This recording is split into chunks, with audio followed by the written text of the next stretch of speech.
Pray பண்ணிடலாம்.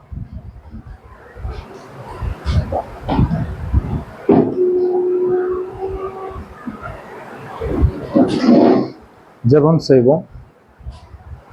தாம் ஒருவராய் சாகாமை உள்ளவரும் ஒருவரும் சேரக்கூடாத ஒளியினில் வாசம் பண்ணுகிறவரும் மனிதரில் ஒருவரும் கண்டிராதவரும் காணக்கூடாதவருமாயிருக்கிற எங்கள் அன்பின் பரலோக பிதாவே, ஒருவருக்கே சதா காலங்களிலும் துதிகளையும் ஸ்தோத்திரங்களை எடுத்துக்கொள்கிறோம். இப்போதும் கூட உம்முடைய வேத வாக்கியங்களை தியானிப்பதற்காக நாங்கள் கூடியிருக்கிறோம். நீர் இன்றைக்கு எங்களுக்கு கற்றுத்தரப்போகிற உங்களுடைய வேத வசனத்துக்காக நன்றி. இந்த கூட்டத்தை தொடக்க முதல் முடிவு வரைந்து உங்களுடைய தெய்வீக கரம் எங்களோடு இருந்து வழிநடத்தட்டும். யாவையும் எங்கள் ஆண்டவரும் இரட்சகரும் கண்மலையும் மீட்பரும் எங்கள் எல்லாருக்கும் ஒரே போதவருமாயிருக்கிற எங்கள் ஆண்டவராக இயேசு கிறிஸ்துவின் மூலம் கேட்கிறோம் எங்கள் ஜீவனுள்ள நல்ல பிதாவே, ஆமென்.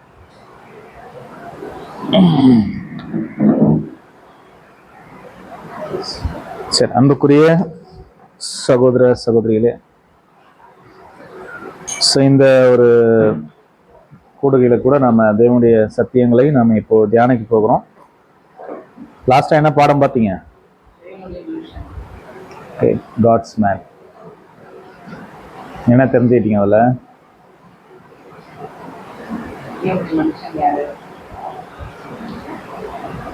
சரி, அந்த பாடம் எடுக்க முன்னாடி இன்னும் சில பாடம் எடுத்துருக்கணும். அதுக்கப்புறம் அந்த பாடம் எடுத்துருக்கணும். சரி, இருந்தாலும் பரவாயில்ல. இப்போ நம்ம ஆண்டவராகி இயேசு கிறிஸ்து பேசி ஒரு பேரபிள் குறித்து படிக்கும். சரி, இந்த பேரபிளுடைய சிறப்பு என்ன? ரொம்ப இன்ட்ரெஸ்டிங்கான ஒரு பேரபிள்.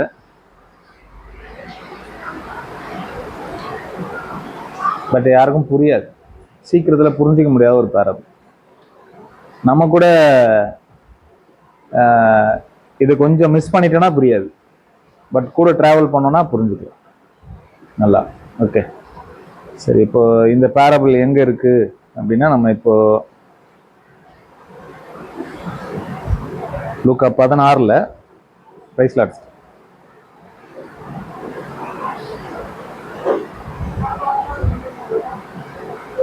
1 பாரு. பின்னும் அவர் தம்முடைய சீஷர்களை நோக்கி, ஐஸ்வர்யவானாகிய ஒரு மனுஷனுக்கு ஒரு உக்கிரானக்காரன் இருந்தான். அவன் தன் எஜமானுடைய ஆஸ்திகளை அழித்து போடுகிறதாக எஜமானுக்கு அறிவிக்கப்பட்டது. அப்பொழுது எஜமான் அவனை வரவழைத்து, உன்னை குறித்து நான் இப்படி கேள்விப்படுகிறது என்ன? உன் உக்கிரான கணக்கை ஒப்புவி, இனி நீ உக்கிரானக்காரனாய் இருக்கக்கூடாது என்றான். அப்பொழுது உக்கிரானக்காரன், நான் என்ன செய்வேன்? என் எஜமான் உக்கிரான விசாரிப்பிலிருந்து என்னை தள்ளி போடுகிறானே. கொத்துகிறதற்கு எனக்கு பலனில்லை, இறக்கவும் வெட்கப்படுகிறேன். உக்கிரான விசாரிப்பை விட்டு நான் தள்ளப்படும் போது என்னை தங்கள் வீடுகளில் ஏற்றுக்கொள்வார் உண்டாகும்படி செய்ய வேண்டியது இன்னதென்று எனக்கு தெரிய வந்தது என்று தனக்குள்ளே சொல்லிக்கொண்டு தன் எஜமானிடத்தில் கடன்பட்டவர்களை ஒவ்வொருவனாக வரவழைத்து முதலாவது வந்தவனை நோக்கி, நீ என் எஜமானிடத்தில் பட்ட கடன் எவ்வளவு என்றான்.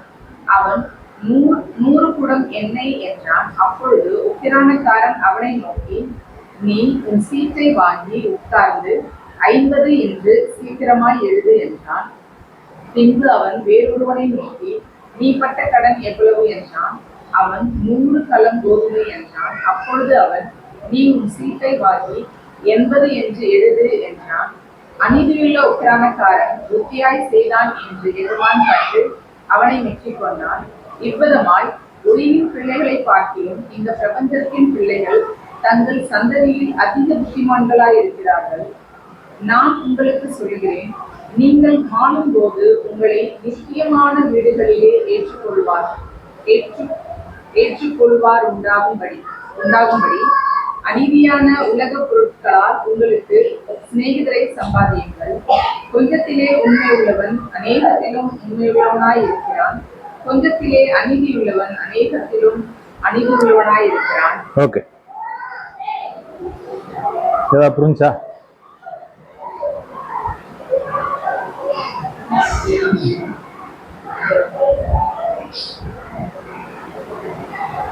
ஐஸ்வர்யவானாகிய ஒரு மனுஷனுக்கு ஒரு உக்கிரானக்காரன் இருந்தான். உக்கிரானக்காரன் என்ன? Stewardship, very good. உக்கிரானக்காரன்னா ஒரு அக்கௌண்டன்ட், ஒரு பெரிய எஜமானுக்கு கூடவே இருக்கிற ஒரு அக்கௌண்டன்ட், கணக்கு பிள்ளை அப்படின்னு சொல்லுவாங்கல்ல, அவர் தான் உக்கிரானக்காரன். இருந்தார் அவன் தன் எஜமானுடைய ஆஸ்திகளை அழித்து போடுகிறதாக எஜமானுக்கு அறிவிக்கப்பட்டது. அவர் என்ன பண்றாரு, எஜமானுடைய ஆஸ்தியை அழிச்சு போறாருன்னு எஜமானுக்கு ஒரு நியூஸ் போயிடுச்சு.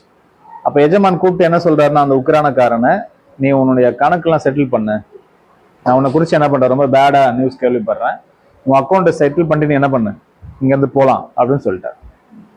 இவர் என்ன சொல்றாரு, அப்போது உக்கிரானக்காரன் 3ஆம் வசனத்துல, நான் என்ன செய்வேன், என் எஜமான் உக்கிரான விசாரிப்பிலிருந்து என்னை தள்ளி போடுகிறானே, இல்லையா, என்ன பண்றாரு, தள்ளி போடுகிறானே, கொத்துகிறதுக்கும் எனக்கு பலன் இல்லை, இறக்கவும் வெட்கப்படுகிறேன். அப்படின்னா என்ன அர்த்தம், கொத்துகிறதுக்கும் பலன் இல்லைன்னா என்னால வேலை எல்லாம் செய்ய முடியாது, இறக்கவும் வெட்கப்படுகிறேன், அது பிச்சை எடுக்கிறது. இறக்குறதுக்கு வெக்கப்படுறதுக்கு அதுல என்ன இருக்கு, பிச்சை எடுக்கவும் எனக்கு என்னவா இருக்கு, வெக்கமா இருக்கு, அதனால நான் ஒண்ணு செய்யறேன். ஓகே, அப்ப இந்த உக்கிரானக்காரனுக்கு ஒரு ஃபர்தரா போய் எஜமான விட்டா வேற கதி இல்லை இல்லையா, அவர் போய் இருக்கிறதுக்கு. அப்ப எஜமான் சடனா அப்படி சொல்லிட்டதுனால அவருக்கு என்ன பண்ண, நான் போய் இனி அப்படி ஒரு வேலை செஞ்சு நான் செய்யறது, நான் ரொம்ப ஒரு மேன்மையா இருந்தே பழகிட்டேன்.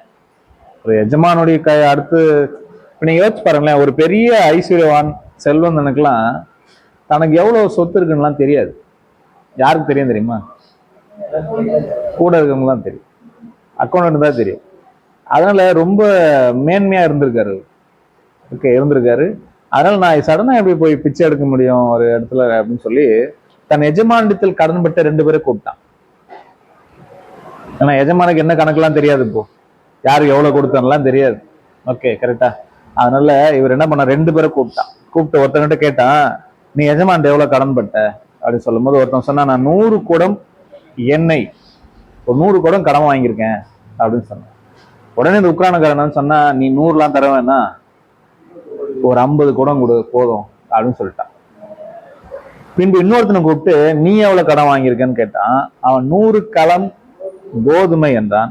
நீ 100 களம் கோதுமை தர வேண்டாம், நீ எவ்வளவு கொடுத்தா போதும், 80 கொடுத்தா போதும் அப்படின்னு சொல்லிட்டான். இப்ப நம்ம யாருக்கிட்டையாவது 10 லட்சம் கடன் வாங்கியிருக்கனா, நீ 10 தர வேணாம், 5 மட்டும் கொடு அப்படின்னு எப்படி இருக்கும், அவனை எப்படி பார்ப்போம், அப்படி பார்ப்போம் இல்லையா. 5 லட்சம் கொடுத்தா போதுமா, ஓகே போதும். அந்த மாதிரி இவன் 2 பேரை சம்பாதிச்சிட்டான். இவன் 2 பேரும் என்ன பண்ணிட்டான், சம்பாதிச்சிட்டான். அப்படின்னா தனக்கு உதவி செய்ய சம்பாதிச்சிட்டான். இவனுக்கு அந்த 2 பேரும் என்ன பண்ணுவாங்க, இனி செய்வாங்க, அவங்க வீட்டுல இவனை தங்க வச்சுக்குவாங்க இல்லையா. அதனாலதான் இங்க என்ன சொல்றாரு, எதுக்காக இப்படி செய்தானு தெரியுங்களா. 4ஆம் வசனம் பாருங்க.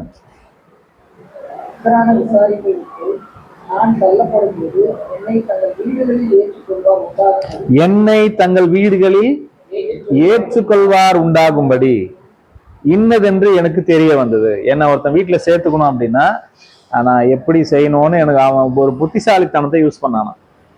அவன் புத்திசாலித்தனத்தை யூஸ் பண்ணும் போது எஜமான் இதை பார்த்தாராம். பார்த்து என்ன பண்ணாராம், ஆக்சுவலா கோவம் வரணும்ல, அப்படிதானே வரணும். நீ எப்படி இப்படி ஒரு இது செய்வேன்னு என்ன பண்ணாராம் எஜமான். 8ஆம் வசனம், அநீதியுள்ள உக்கிரானக்காரன் புத்தியாய் செய்தான் என்று எஜமான் கண்டு அவனை மெச்சிக்கொண்டான். என்ன பண்றாரா, பரவாயில்ல நம்மளை விட்டு போனா இவன் அழிஞ்சு போயிடுவான்னு பார்த்தா என்ன பண்ணிட்டான், ஒரு இடத்துல போய் ஸ்டே பண்ணிட்டான் இல்லையா. தனக்கு ஒரு நண்பர்களை சம்பாதிச்சிட்டான் அப்படின்னு மெச்சிக்கிட்டாரா. மெச்சிக்கும் போது இவ்விதமாய் இந்த நீங்க பாரபுல படிச்ச மாதிரி ஒளியின் பிள்ளைகளை பார்க்கிலும், யார் ஒளியின் பிள்ளைகள், ஆமா நாம தான், உங்க வாயில வரவே வராது. சரி, ஒளியின் பிள்ளைகளை பார்க்கிலும் இப்பிரபஞ்சத்தின் பிள்ளைகள் எப்படி இருக்கிறாங்களாம், தங்கள் சந்ததிகளில் புத்திமான்களா இருக்காரு. எதுல புத்திமானா இருக்காங்க, இந்த மாதிரி ஏமாத்துறதுல. ஓகே, புத்திமான்களா இருக்கிறார்கள் சொல்லிட்டு நான் உங்களுக்கு சொல்லுகிறேன், நீங்கள் மாளும்போது, நீங்கள் மாளும்போது அப்படின்னா யார் மாதிரி மாளும்போது? உக்ரானக்காரன் தள்ளிட்டாங்கல்ல, தள்ளிட்டார்ல, அந்த மாதிரி உங்களையும் தள்ளும் போது, நீங்களும் மாளும் போது, உங்களை நித்தியமான வீடுகளில் ஏற்றுக்கொள்வார் உண்டாகும்படி, உங்களையும் ஒருத்தர் வீட்டுல ஏத்துக்கணும். எந்த வீடு? நித்தியமான வீட்டுல ஏத்துக்கணும். நீங்களும் அநீதியான உலக பொருளால் சிநேகிதரை சம்பாதிக்கணும். எப்படி அநீதியான உலக பொருள் என்ன பண்ண முடியும்? சிநேகிதரை சம்பாதிக்கணும் சொல்லிட்டு, கொஞ்சத்தில் உண்மை உள்ளவன் அநேகத்தில் உண்மை உள்ளவனா இருக்கிறான், கொஞ்சத்தில் அநீதி உள்ளவன் அநேகத்துல அநீதி உள்ளவனா இருக்கு. 11 சொல்றது, அநீதியான உலக பொருளை பற்றி நீங்கள் உண்மையா இராவிட்டால் யார் உங்களை நம்பி உங்களிடத்தில் மெய்யான பொருளை ஒப்புவிப்பார்கள் அப்படின்னு அந்த பேரபிள முடிக்கிறார். ஏதாவது உங்களுக்கு புலப்பட்டுச்சா?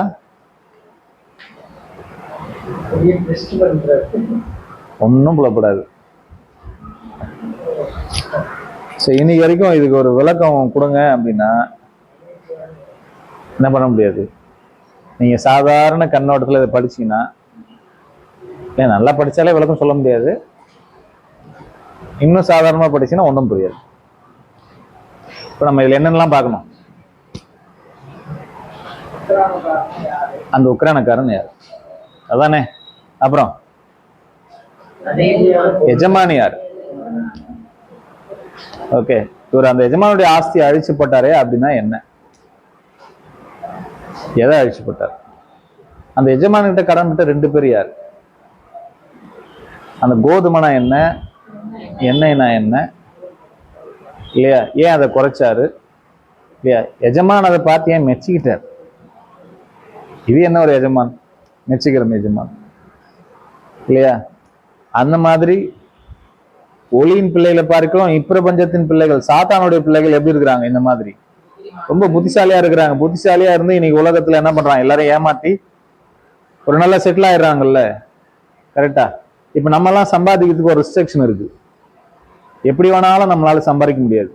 இப்படிதான் சம்பாதிக்கணும் என்ன இருக்கு? நமக்கு ஒரு வரையறை இருக்கு இல்ல? அதை விட்டுட்டு நம்ம அந்த லிமிட் விட்டு நம்ம என்ன பண்ண முடியாது, தாண்ட முடியாது. நமக்கு வசனம் இருக்கு, அநியாயமாய் வந்த அதிக வருமானத்தை பார்க்கிலும் கொஞ்சமாய் உத்தமமா வந்த கொஞ்ச வருமானம் நல்லது இல்லையா?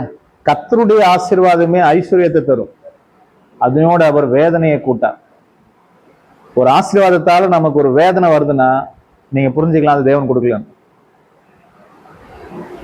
ஓகே, நம்ம சக்திக்கு மீறி கடன் வாங்குவோம், நம்ம சக்திக்கு மீறி இஎம்ஐ கட்டுவோம், நம்ம சக்திக்கு மீறி ஒரு பொருளை எதிர்பார்ப்போம். கரெக்டா? ஏன்னா அவன் வச்சிருக்கானே, அவங்க வச்சிருக்காங்களே, இதை விட அது நல்லா இருக்கு. தேவன் என்ன சொல்லுவாரு? போதும் என்ற மனதே உங்களுக்கு என்னது? போதும் என்று சொல்லக்கூடிய மனதே தேவ பக்தியே மிகுந்த ஆதாயம் இல்லையா? உங்களுக்கு என்ன இருக்கோ, உன்ன உடுக்க இருக்க இருப்பிடம் இது இருந்தா என்ன பண்ணுங்க? போதும் என்று எண்ணுங்கள் அப்படின்னு சொல்லுவார் இல்லையா? பண ஆசை எல்லா தீமைக்கும் வேறா இருக்கு. சிலர் அதை இச்சித்து விசுவாசத்தை விட்டு என்ன பண்றாங்கன்னா வழி விலகி போயிடுறாங்க. கரெக்டா? அப்ப நமக்கு எல்லாருக்கும் எனக்கு ஒரு லிமிட் இருக்கு, இப்படிதான் சம்பாதிக்கணும், இப்படிதான் பேசணும். ஒரு பொய்யை சொல்லி அதிக வருமானம் வர்றதை விட ஒரு உண்மையை சொல்லி என்ன பண்ணிட்டு போயிடலாம், கொஞ்சம் வருமானத்தை வாங்கிக்கலாம். அப்படிதான் வாழணும் தேவனுடைய பிள்ளைகள். கரெக்டா? ஓகே, எதுவுமே துரிதமா சேர்க்கிற ஐஸ்வர்யம் என்ன ஆகாது, தங்காது. துரிதமா நம்ம ஐஸ்வர்யத்தை சேர்த்துட்டோம் அப்படின்னா அது நிலைக்காது நம்ம கிட்ட வந்து. அது எப்படி துரிதமா வந்ததோ துரிதமா போயிடும். ஓகே, அப்போ கொஞ்சம் வருமானம் கூட நம்ம அதை உழைச்சி அதுக்கான சரியான விதத்துல நம்ம வாங்கணும்ன்றதான் தேவன் நமக்கு கொடுத்துருக்கிற கட்டளை. பட் இங்க இருக்கிற உக்ரானக்காரன் அப்படி இல்லை. தன் எஜமானுக்கு அவன் எப்படி இல்லை? உண்மையா இல்லை இல்லையா? ஒரு உக்ரானக்காரன் நீங்க யோசிச்சு பாருங்க, ஒரு சபையிலையோ இல்லை நீங்க போற சர்ச்சிலையோ இல்லை ஏதாவது ஒரு ஆர்கனைசேஷன்லயோ பொருளாளர் ட்ரெஷரர்னு ஒருத்தர் வைப்பாங்கல்ல, அவங்களுக்கு பேசிக்கா ஒரு குவாலிட்டி இருக்கணும். என்ன குவாலிட்டி? அக்கௌண்ட் தெரியணும். அக்கௌண்ட் தெரிஞ்சவங்க எல்லாருமே பொருளாளர் ஆயிட முடியாது. மேக்சிமம் அதுல தெரியாதவங்க தான் வைக்கணும். ஒரு உண்மை இருக்கணும் அவங்ககிட்ட. என்ன இருக்கணும்? உண்மை இருக்கணும் இல்லையா? நீங்க வச்சு பாருங்க, யூதாச தேவன் அக்கௌண்டா வச்சிருந்தாருன்னா எவ்வளவு உண்மையா இருந்திருப்பார் ஆரம்பத்துல. அவர் தானே அக்கௌண்டன்ட், பணப்பையை சுமக்கிறவர்னு. அவர் எவ்வளவு உண்மையா இருந்திருப்பாரு இல்லையா? வேணும்னு அந்த பொருளை கொடுத்துருக்க மாட்டாரு, அந்த பொறுப்பை கொடுத்துருக்க மாட்டாரு இயேசு கிறிஸ்து. அவன் திருடனா இருக்கிறான், அதுக்காக இது கொடுத்தாதான் கரெக்டா இருக்கும்ன்றதுக்காக கொடுத்துருக்க மாட்டாரு. நல்ல விதத்தை என்ன பண்ணிருக்காரு, கொடுத்துருக்காரு. அவர் தவிர அதை பயன்படுத்திருக்கலாம். ஓகே, சரி. இப்ப நம்ம இதெல்லாம் படிச்சிட்டோம்னா இந்த பேரபிள் நமக்கு புரியும். எந்த ஏற்கனவே நான் உங்களுக்கு சொன்னதா, எந்த பேரபிள் படிச்சாலுமே அந்த பேரபிளுடைய பேக்ரவுண்ட் என்னன்னு முதல்ல என்ன பண்ணணும், நீங்க படிச்சுக்கணும். படிச்சுக்கிட்டு இது உள்ள போனீங்கன்னா உங்களுக்கு ஓரளவுக்கு என்ன பண்ணலாம், புரியல. பட் எந்த பேக்ரவுண்ட் படிச்சு இது உள்ள போனாலும் இப்ப என்ன பண்ண போறது இல்லைன்னா புரிய போறது இல்லை. ஃபர்ஸ்ட் இந்த பேரபிள் யாருக்கு சொல்ற?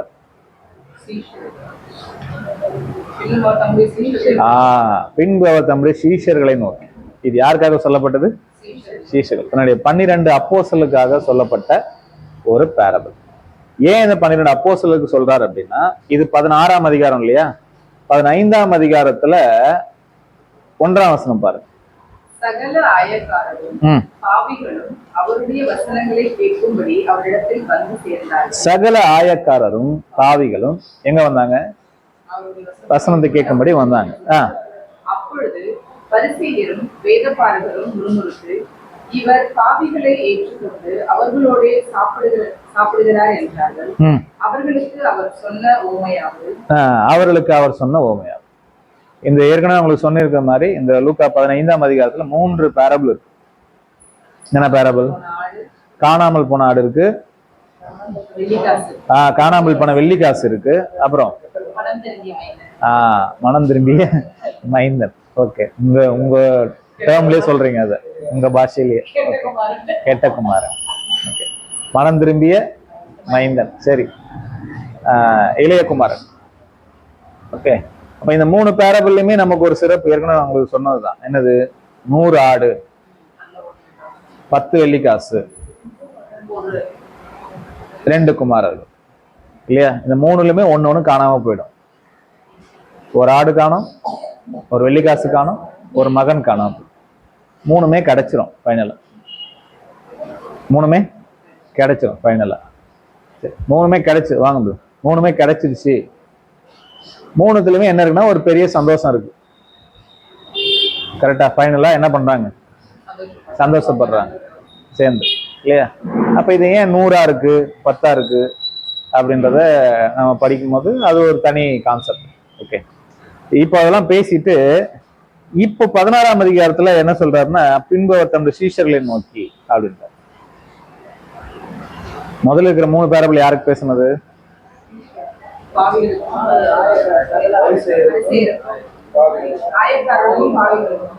இல்ல,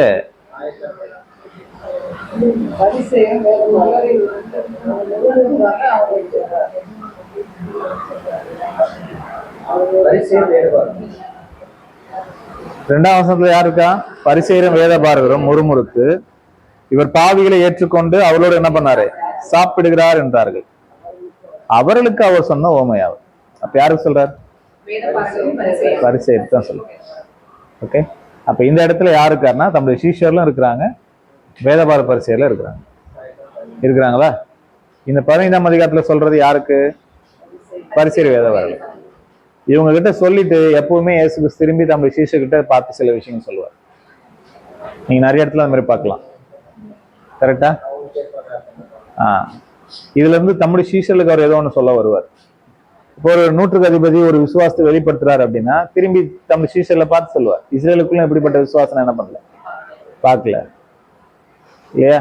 ஒரு ஐஸ்வர்யவான் உன்னுடைய எல்லாத்தையும் விட்டு தரித்திர கொடுத்து என் பின்னாடி வான்னு சொல்லுவாரு. அவன் வேதனைப்பட்டு போயிடுவான். சீஷர்ல பார்த்து சொல்லுவாரு, ஐஸ்வர்யவான் பரலோகத்துல என்ன பண்ண முடியாது, பிரவேசிக்க முடியாது. அப்போ அங்க ஒண்ணு சொல்லுவாரு, அதுல இருந்து ஒரு பாடத்தை யாருக்கு சொல்லுவார்? நம்முடைய சீஷர்களுக்கு சொல்லுவார். அந்த மாதிரி அங்க சொல்லிட்டு ஒரு பாடத்தை யார்கிட்ட சொல்றாருன்னா சீஷர்கிட்ட சொல்ற ஒரு பேரபிள் தான் இந்த பேரபிள். ஓகே, என்ன பேரபிள்? ஐஸ்வர்யமுள்ள ஒரு ராஜா, ஒரு மனுஷன் இருந்தாரு. அவருக்கு ஒரு உக்கிரானக்காரன் இருந்தார் இல்லையா?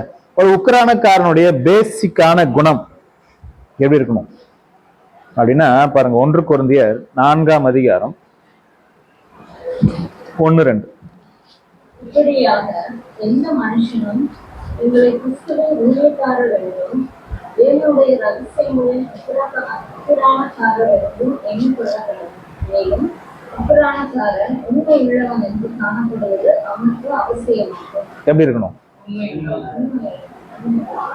நாம கூட யார் தான் சொல்லியிருக்கணும் வேதம்? நாம கூட உக்கிரானக்காரன். யாருக்கு உக்கிரானக்காரன்? தேவனுக்கு. கரெக்டா? தேவன் உக்கிரானக்காரன் என்ன அர்த்தம்? எந்த வகையில உக்கிரானக்காரனா நம்ம?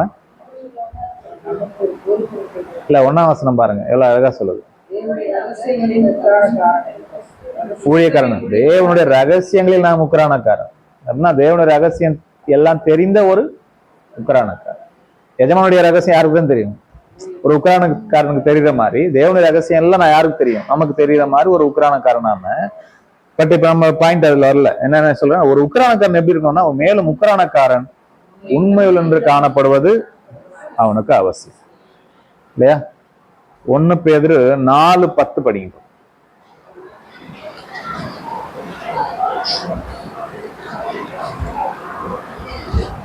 அவனவன் பெற்ற வரத்தின்படியே நீங்கள் தேவனுடைய கற்பனை கிருபையுள்ள ஈடுகளை பகிர்ந்து கொடுக்கும் நல்ல உக்கிரானக்காரர் போல ஒருவருக்கொருவர் உதவி செய்யுங்கள். இதுதான் அடுத்த குவாலிட்டி. என்னது? அவனவன் பெற்ற வரத்தின்படியே நீங்கள் தேவனுடைய பற்பல கிருபையுள்ள ஈவுகளை பகிர்ந்து கொடுக்கும் நல்ல உக்கிரானக்காரர் போல ஒருவருக்கொரு உதவி செய்யும். அப்போ ஒரு உக்கிரானக்காரன் என்ன பண்ணுவாரு? நல்ல உக்கிரானக்காரன் உதவி செய்வார். பட் இவரு நல்ல விதமாலாம் உதவி செய்யல, அதுல ஒரு சுயநலம் இருந்துச்சு. கரெக்டா? அதுலயே இன்னொரு வருஷம் தீத்துல 1:7 படிங்க.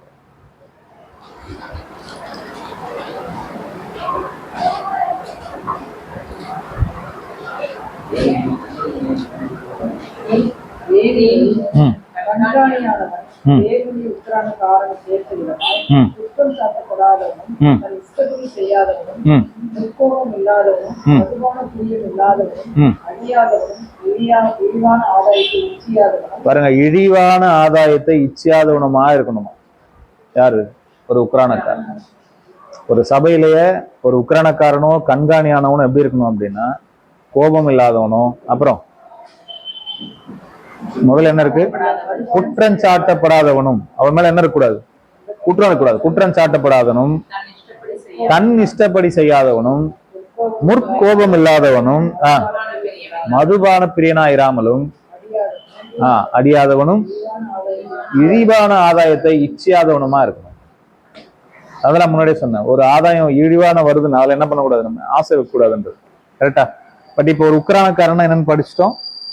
உக்கிரானக்காரனுக்குள்ள ஒரு குணம் என்னன்னு நம்ம இந்த வசனம்லாம் நம்ம பார்த்துட்டோம். ஓகே. பட் இந்த இருக்கிற எந்த குணமும் எந்த உக்கிரானக்காரனுக்கு இல்லை. இந்த பேரபிள்ல சொல்லப்பட்ட உக்கிரானக்காரனுக்கு இல்லை. ஓகே. சரி, இப்ப நம்ம என்ன படிக்கணும் அப்படின்னா, இதுல இருக்கிற அந்த எஜமான் யார்?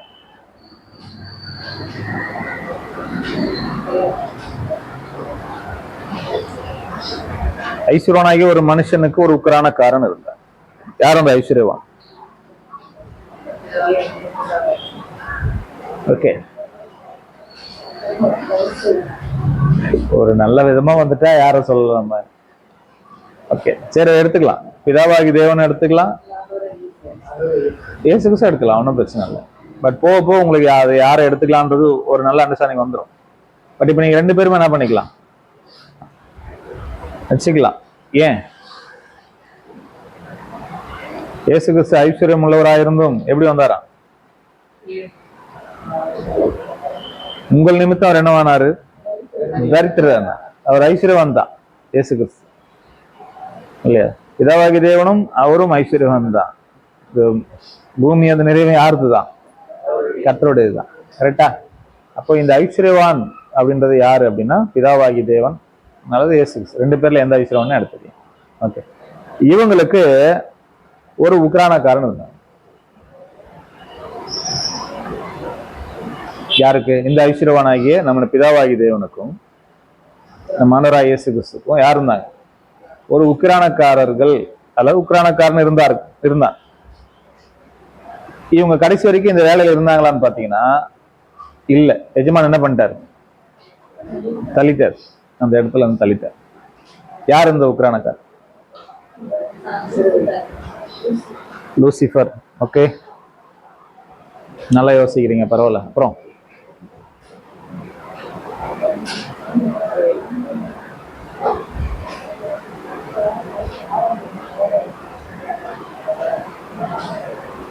தவறான உபதேசம் பண்றது.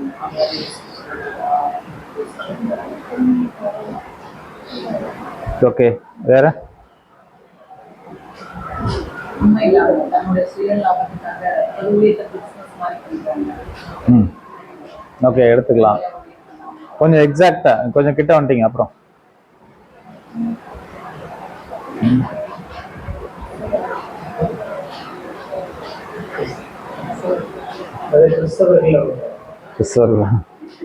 கிறிஸ்தவர்கள் நீ எதுல பொறுத்தினாலும் பொருந்தோம். 10 பொருத்தமும் பொருந்தவங்க பொருந்தோம். பட் இங்க நம்ம கொஞ்சம் யோசிக்கணும். சிம்பிள், ஒன்றும் இல்லை. என்ன இந்த உக்கிரானக்காரன் எப்படி புரிஞ்சுக்கணும் அப்படின்னா, ஏற்கனவே நீங்க 15ஆம் அதிகாரத்துல பார்த்த பரிசேய வேத பார்த்தா அந்த உக்கிரானக்காரன்.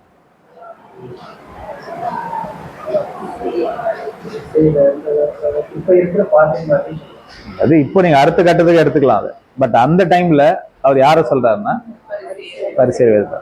இப்ப இதை பேசும்போது பரிசேயர் கூட இருக்காங்களா? பாருங்க, அதுலயே 14ஆம் வசனம் பாருங்க. இவைகளை எல்லாம் பொருளாசைக்காரராகிய பரிசேயரும் கேட்டு அவரை பரியாசம் பண்ணினார்கள். புரிஞ்சுச்சா? இப்ப அந்த உக்கிரானக்காரனுக்கு என்ன இருக்குது? எஜமானுடைய ஆஸ்தி என்ன பண்ணிட்டுக்காரு? அழிச்சு போடுறாருல. கரெக்டா? அப்ப அவருக்கு என்ன ஆசை இருந்தது? இருக்குல்ல, பரிசேயர் கேட்டு. அந்த உக்கிரானக்காரர்கள் யார் அப்படின்னா அங்க இருந்த வேதபார பரிசேயர். இவங்க தான் தேவனுக்கு முதல்ல என்னவா இருந்தாங்கன்னா உக்கிரானக்காரனா இருந்தாங்க. பட் உக்கிரானக்காரனுக்கு உண்டான குவாலிட்டி அப்புறம் என்ன பண்ணிட்டாங்க? இழந்துட்டாங்க இல்லையா? எஜமானுடைய ஆஸ்தி அப்படின்னு என்னதுங்க? எஜமானுடைய ரகசியம்லாம் இவங்ககிட்ட தானே இருக்கும். அப்போ நம்ம உக்கிரானக்காரன் என்ன, தேவனுடைய ரகசியங்களில் உக்கிரானக்காரர் அப்படிலாம் படிச்சோம். அப்ப எஜமானுடைய ரகசியம் யாருக்கிட்ட தான் இருந்துச்சு? இவங்ககிட்ட தான் இருந்துச்சு. என்ன ரகசியம் இருந்துச்சு? அவ்வளவு நியாயப்பிரமாணம். நியாயப்பிரமாணம் தவறான விதத்தில் உபயோகப்படுத்தப்பட்டதாக எஜமானுக்கு கேள்வி போகுது, நியூஸ் போகுது. எஜமானுடைய ஆசை என்ன பண்ணிட்டு வராங்க? அவங்க அழிச்சு போடுறாங்க. கரெக்டா? அது நம்ம இதுல படிக்கிறோம், மத்தேயுல 23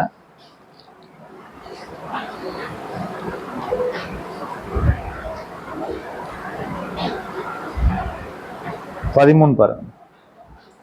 மாயக்காரராகிய வேதபாரகரே, பரிசேயரே, உங்களுக்கு ஐயோ! மனுஷர் பிரவேசியாதபடி பரலோக ராஜ்யத்தை கூட்டிக் கொடுக்கிறீர்கள். நீங்கள் அதில் பிரவேசிக்கிறதும் இல்லை, பிரவேசிக்க போகிறவர்களை பிரவேசிக்க வீரரும். நீங்களும் பிரவேசிக்க போறதில்ல. பிரவேசிக்க போறவங்க என்ன பண்ண போறதில்ல? விட போறதும் இல்லை இல்லையா? அதுல லூக்கா 11:44 பாருங்க.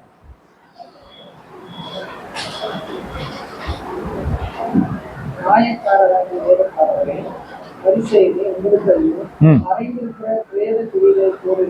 மறைந்திருக்கிற பிரேத குழிகளை போல் இருக்கிறீர்கள். அவைகள் மேல் நடக்கிற மனுஷருக்கு அவங்கள பத்தி தெரியாது. அதுலயே நான் 52ஆம் வசனம் பாரு.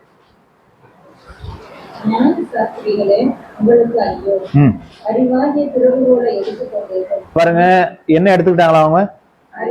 அறிவாகிய திறவுகோலை எடுத்துக்கிட்டாங்க.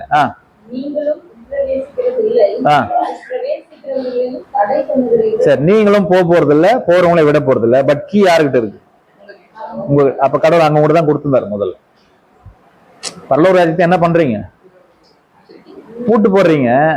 நீங்களும் போறது இல்ல, போறவங்களையும் பிரவேசிக்க போறது இல்லை. அப்படின்னா அதுக்குள்ள போறதுக்கான எல்லா ஃபெசிலிட்டியும் தேவன் யார்கிட்ட தான் முதல்ல கொடுத்திருந்தாருன்னா வேத பாருங்க. அதனால்தான் பேதர்கிட்டலாம் இதோ திறவுகளை நான் உனக்கு தரேன்னுலாம் சொல்றாரு இல்லையா, சும்மா சொல்ல, இங்க இருந்து வாங்கி தான் கொடுத்தார். எங்க இருந்து? இவங்க கிட்ட இருந்து வாங்கி தான் கொடுத்தாரு. ஓகே, அப்போ முதல்ல இவங்களுக்கு தேவனுக்கு உக்கிரானக்காரனா இருந்தது யார் தானா? இந்த வேதபாரகர், பரிசேயர், இவங்க தான் இருந்தாங்க. கரெக்டா? சரி. இந்த வேதபாரகர்லாம் அங்க அன்னைக்கு ஜனங்களை என்ன மாதிரி ஒரு டைப்ல வச்சிருந்தாங்க எல்லாரும்? அவங்க சொல்றதுதான் பாருங்க, இயேசு கிறிஸ்து கடைசியில கழுத மேல பவனி போனார் இல்லையா, போகும்போது ஓசனான்னு பாடினாங்க. 2 நாள்ல அவரை சிலுவை அடையும்னு சொல்றாங்க. அதே ஜனம் என்ன சொல்லுது? அதே ஜனம் 2 நாள் என்ன சொல்லுது? சிலுவை அறையும். அவர் ரத்தப்படி என் மேலையும் என் பிள்ளைகள் மேல என்ன பண்ணிட்டோம் வரட்டும் சொல்லுது. ஏன்னா ஜனங்களை இவர்கள் ஏவி விட்டாங்களாம். யாரு? வேதபாரக பரிசேயர் இல்லையா? இவங்க வார்த்தையின்படி யாராவது கேட்கல அப்படின்னா அவங்களுக்கு என்ன பனிஷ்மெண்ட் பாருங்க. யோவான்ல நான் ஏற்கனவே படிச்ச வசனம் தான், யோவான் 9:22 பாருங்க. அவருடைய தாய் தகப்பன்மார் யூதர்களுக்கு பயந்ததினால் இப்படி சொன்னார்கள். ஏனெனில் இயேசுவை கிறிஸ்து என்று எவனாவது அறிக்கை பண்ணினால் அவனை ஜெப ஆலயத்துக்கு புறம்பாக்க வேண்டும் என்று யூதர்கள் அதற்கு முன்னமே கட்டுப்பாடு செய்திருந்தார்கள். என்ன செய்திருந்தாங்க? யாராவது இயேசுவை கிறிஸ்துன்னு ஏதாவது சொன்னீங்கன்னா, அவர் தேவனுடைய குமாரன் சொன்னீங்கன்னா அவங்க என்ன பண்ணுவாங்க? ஜபாலயத்துல இருந்து என்ன பண்ணுவாங்க? புறம்பாக்கிடுவாங்க. ஜபாலயத்துல இருந்து புறம்பாக்கிட்டா என்ன நடக்கும்?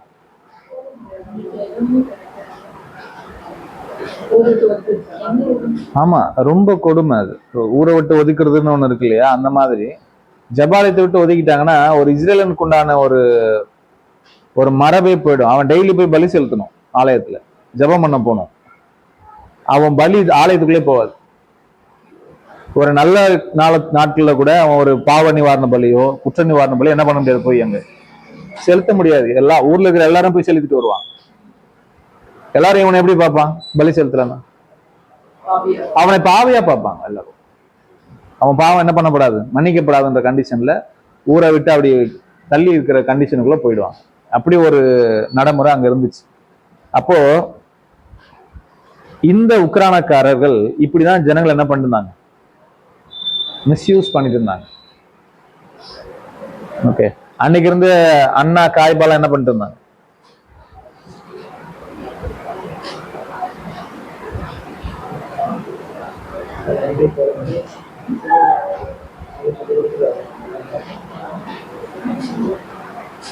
அண்ணா காய்பால் ஆமா, இப்போ இயேசு கிறிஸ்து சவுக்கு எடுத்து எல்லாரையும் அடிச்சு துரத்தினார்ல, அதுக்கப்புறம் தான் அவங்களுக்கு கோவம் எக்ஸ்ட்ரீம் ஆயிடுச்சு. ஏன்னா அந்த வருஷத்துடைய அந்த கான்ட்ராக்ட் எடுத்திருந்தவர் அண்ணா தான். எந்த கான்ட்ராக்ட்? ஆமா. சரி, இப்போ தேவாலயத்துல அந்த மாதிரி பொருட்கள்லாம் விற்கலாமா கூடாதா?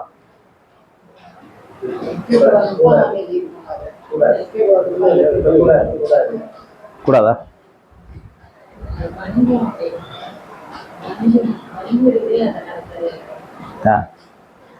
தேவாலயத்துல அந்த மாதிரி பொருள்லாம் விற்க கூடாதான்னா அதுக்குன்னு தனியா ஒரு டிபார்ட்மெண்ட்லாம் இருக்கு, அங்க விற்கலாம்.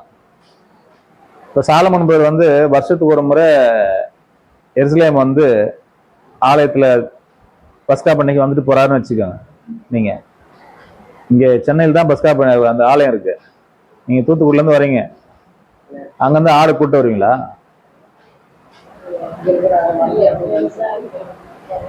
வசனம் இருக்கு, நீ தூர தேசத்துல வந்தேன்னா நீ பலியிடுற ஆடு மாடுகளுக்கு உண்டான பணத்தை நீ கையில் எடுத்துட்டு வா, இங்க வந்து ஆலயத்துல வாங்கிக்கோன்னு வசனம் இருக்கு.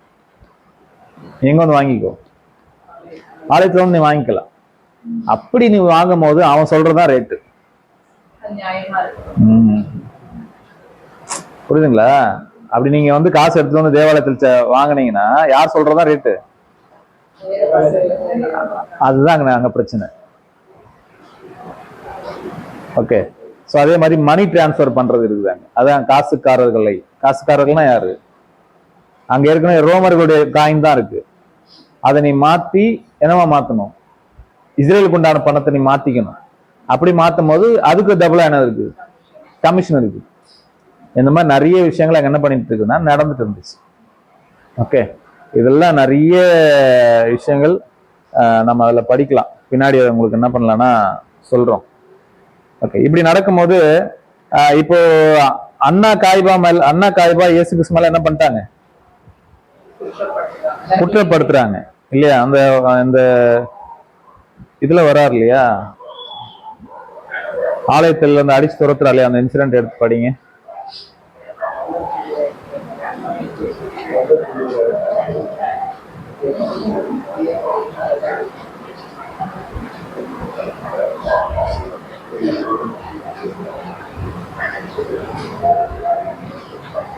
என் வீடு ஜெப வீடு எழுதிருக்குன்னு சொல்லுவார் இல்லையா?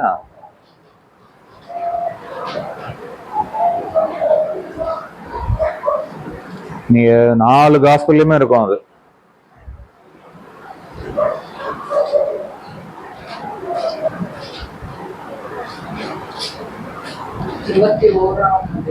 படிங்க சிஸ்டர். இயேசு தேவாலயத்தில் பிரவேசித்து எந்த அதிகம் இது படிக்கிறீங்க? 27:12. மத்தேயு 21. மத்தேயு 21:13. இயேசு தேவாலயத்தில் பிரவேசித்து ஆலயத்திலே விற்கிறவர்களும் கொள்ளுகிறவர்களும் ஆகிய யாவரையும் வெளியே துரத்தி காசுக்காரருடைய பலகைகளையும் புறா விற்கிறவர்களின் ஆசனங்களையும் கவிழ்ந்து, சரி, என்னுடைய வீடு ஜெப வீடு என்று என்ன பண்ணிருக்கு? எழுதியிருக்குது. நீங்களும் அதை கலர் குகையா மாத்துறீங்க. கரெக்டா? இந்த ஒரு வேர்ஸ் சொல்றாரு, என்னுடைய வீடு எல்லாருக்கும் என்ன இருக்கு? ஜெப வீடு. நீங்க என்ன பண்றீங்க? கலர் குகையா மாத்துறீங்க என்று எழுதியிருக்குதா? எங்க எழுதியிருக்கு? பழைய பாடலே எனக்கு தெரியாதா? எங்க எழுதியிருக்கு? கரெக்ட். உங்க பைபிள் எழுதி வச்சிருக்கு. சங்கீதத்துல வராது. சரி, ஏசாயா பாருங்க. ஏசாயா 56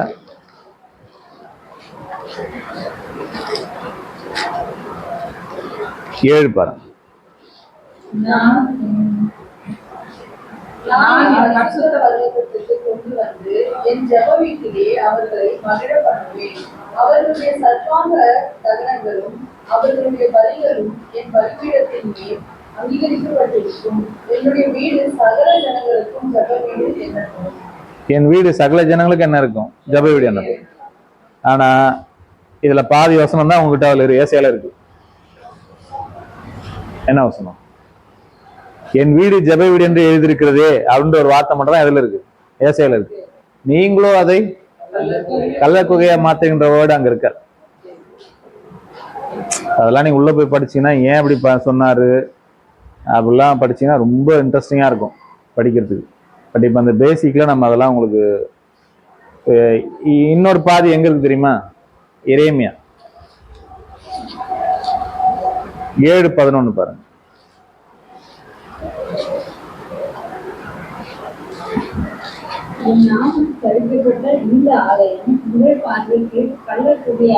இங்க இருக்கு பாதி. இயேசு கிறிஸ்து வந்து ஏசாயால இருந்து பாதி எடுத்தாரு, எரேமியால இருந்து பாதி எடுத்து மொத்தமா சொன்னார். அது ஏன் சொன்னாருன்னு அது ஒரு பெரிய ரீசன் இருக்கு.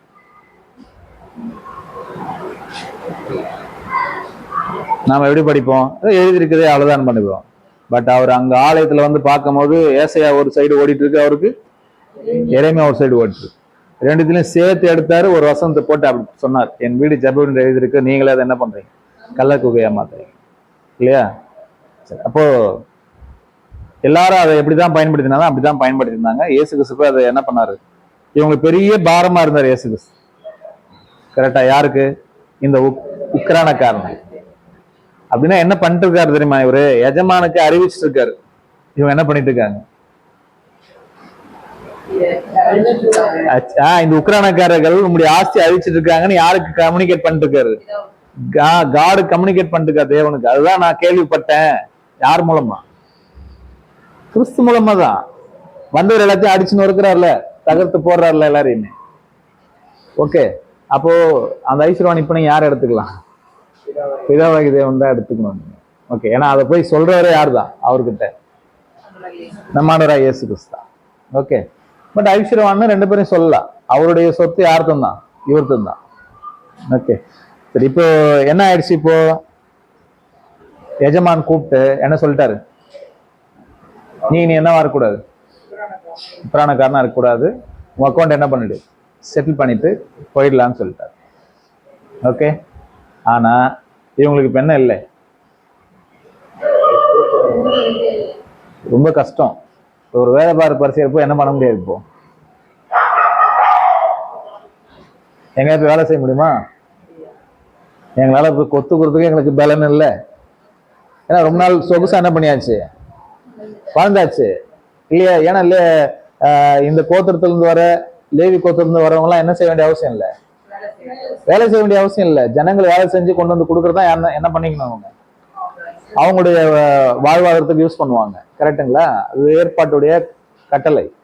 ஓகே, அப்ப இனி நாங்க என்ன பண்ண முடியாது? போய் எங்களுக்கு ஒத்துக்கிறதுக்கும் பலன் இல்லை. இந்த இந்த ஒரு ஸ்டேஜை விட்டு இறங்கி எங்களுக்கு பிச்சை எடுத்து சாப்பிடுவோம் என்னவா இருக்கு, ரொம்ப வெக்கமா இருக்கு. அதனால இவங்க என்ன பண்ணாங்கன்னா, தன் எஜமானத்தில் கடன்பட்ட 2 பேரை கூப்பிட்டாங்க. ஓகே, அப்ப எஜமான் யாருங்க? பிதாவாகி தேவன். கடன்பட்டவங்க யாரு? நிறைய பேர் கடன்பட்டாங்க இல்லையா? அது கடன்பட்டதுக்கு கணக்கே இல்லை. நாம கடன்பட்டுக்குமா தேவனுக்கு? ஆமா, நாமெல்லாம் ஹெவி கடன். டெய்லி வந்து நம்மள சண்டை போடலாம், கொடுத்த கடனுக்கு என்ன ஆச்சு இல்லையா? அப்போ நம்மளை விட அதிகமா கடன் வாங்கி பேர்ல லிஸ்ட்ல முதல்ல எல்லாம் இருக்கிறவங்க யாரு? எல்லாருமே அன்னைக்கு இருந்த முக்கியமா இஸ்ரேல் ஜனங்கள். நீங்க யோசிச்சு பாருங்க, அவங்களுக்கு தேவன் கொடுத்த ஒரு வசதி மாதிரி யாருக்கும் கொடுக்கல. அவங்களுக்கு தேவன் கொடுத்த ஆசீர்வாதம் மாதிரி யாருக்காவது இருக்கா? அவங்க பார்க்காத அற்புதமா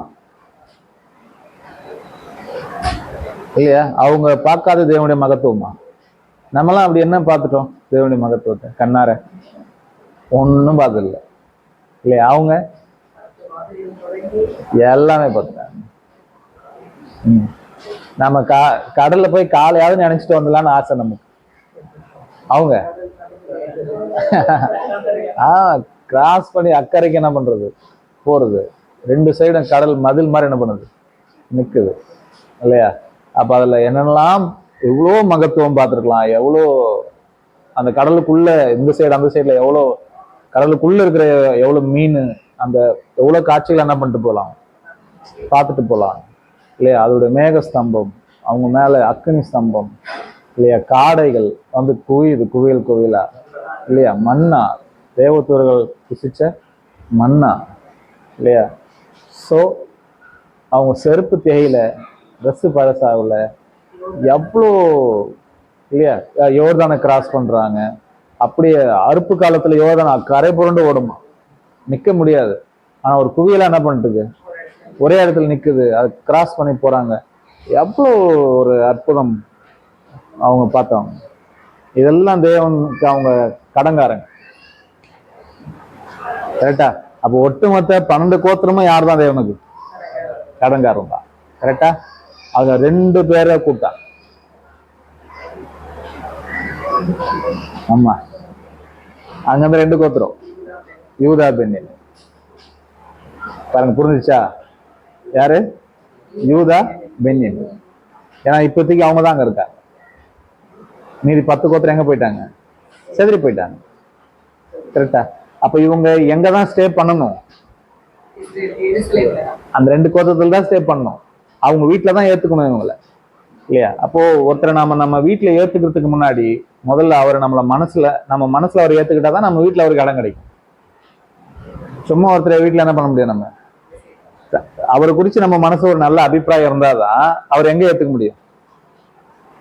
நம்ம வீட்டுல ஏத்துக்க முடியும் இல்லையா? அவருக்குன்னு ஏதோ ஒரு தனி ரூமோ ஒரு தனி அறையோ கட்டி, நீங்க இங்கேயே இருந்துக்கோங்க பிரதர், இங்கேயே இருந்துக்கோங்களேன் அப்படின்னு சொன்னோம்னா அவர் எப்படி இருக்கணும்? நம்ம மனசுக்கு சரியான நபரா இருக்கணும் இல்லையா? கரெக்டான ஒரு நபரா இருக்கணும்.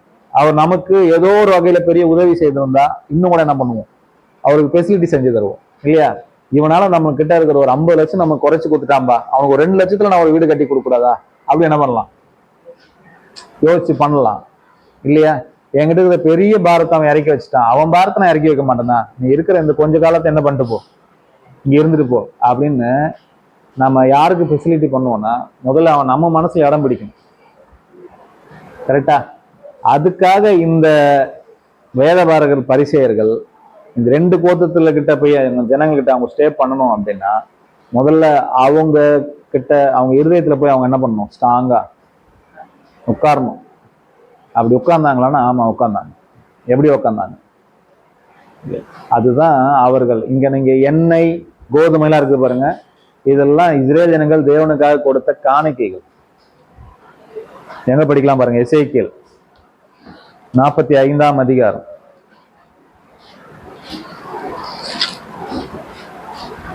10ஆம் வசனம் பாருங்க. சுமத்திரியான மரக்காலும் சுமத்திரியான அளவு குடமும் உங்களுக்கு இருக்க கடவுள். மரக்காலும் அளவு குடமும் ஒரே அளவா இருந்து மரக்கால் களத்திலே 10 ஒரு பங்கும் அளவு குடம் களத்திலே 10 ஒரு பங்கு பகுப்பிடிக்க கடவுள். களத்தின்படியே அதன் அளவு நிர்ணயிக்கப்படுவதாக. சேக்கலானது 20 பேரா, 20 சேக்கலும் 25 சேக்கலும் 15 சேக்கலும் உங்களுக்கு ஒரு ராக்கலாம்.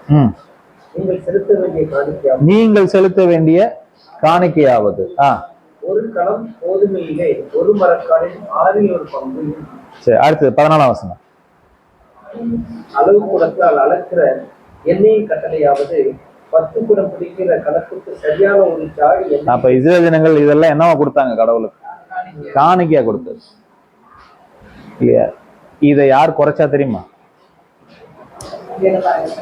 ஆமா, தேவனுக்கு ஜனங்கள் கொடுக்க வேண்டிய கடனை யார் குறைச்சா? இவங்க குறைச்சாங்க. அப்படின்னு என்ன அர்த்தம்னா தேவனுக்கு செலுத்த வேண்டிய சாக்ரிஃபைஸ இவங்களுக்காக வாங்கிக்கிட்டாங்க எல்லாம் நிறைய. எப்படி புரிஞ்சுக்கலாம் அதை?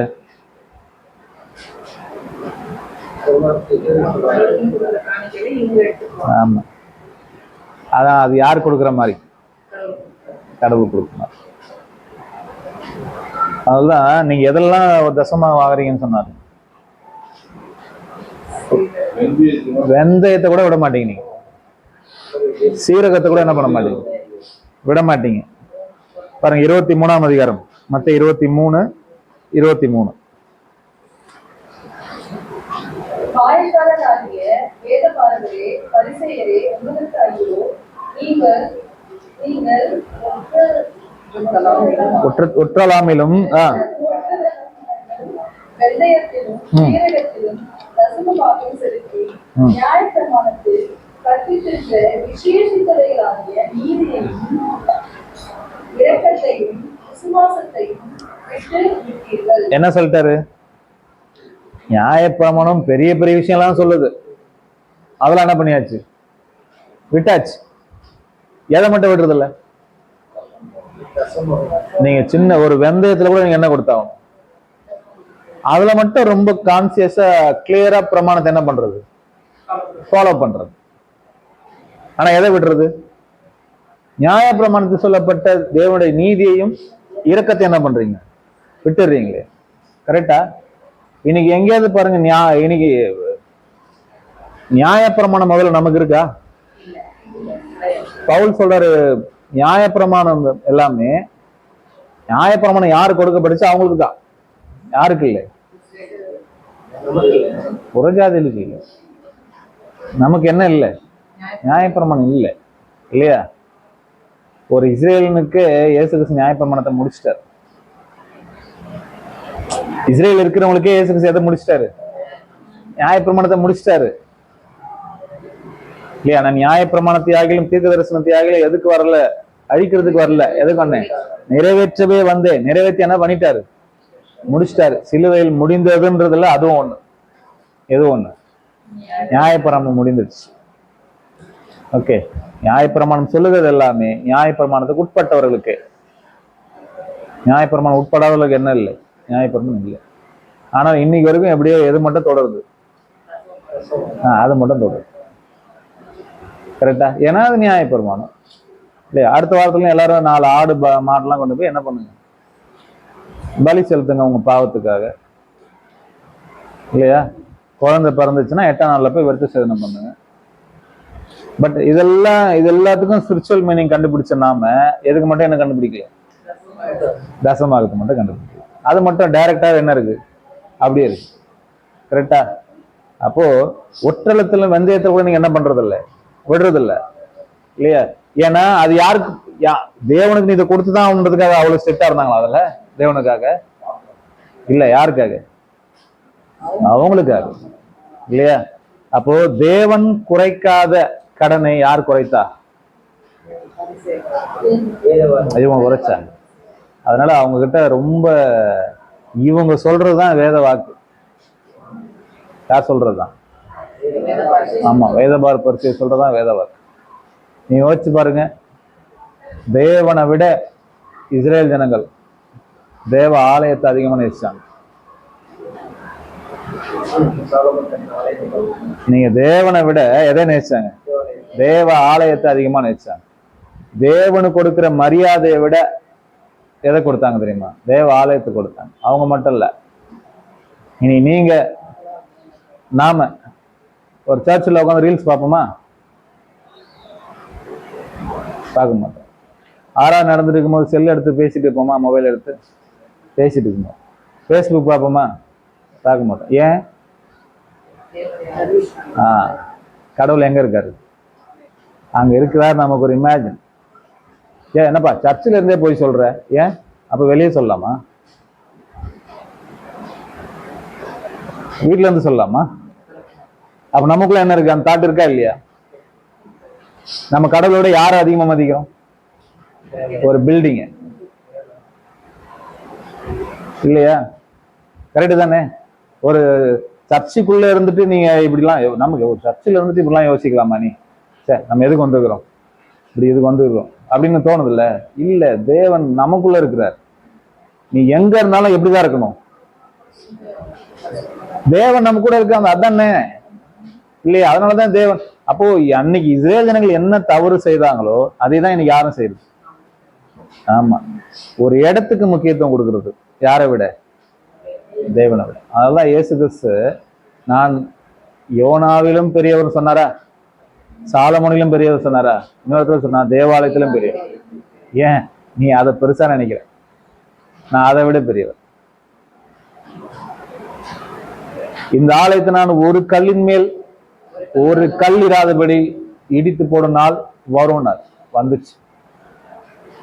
இன்னைக்கு வரைக்கும் என் ஆலயத்தை கட்ட முடியலன்னா ஏன் கட்ட முடியும்? எருசலேம்ல சொல்லுங்க. நீங்க நிறைய பாப்பீங்கல்ல, அந்த இதுல ஆலயம் கட்டுறதுக்கு இது ரெடி ஆயிடுச்சு, அது ரெடி ஆயிடுச்சு.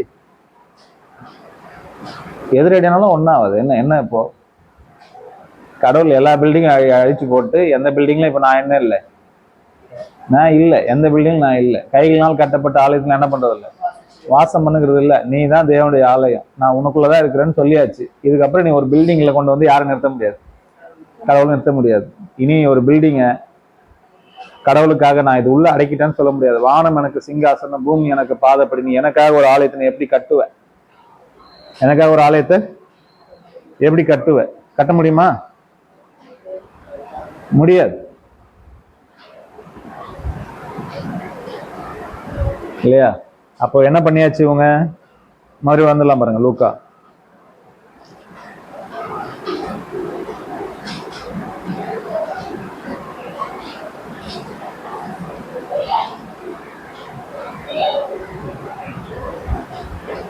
படிங்க. 16ஆம் அதிகாரம்.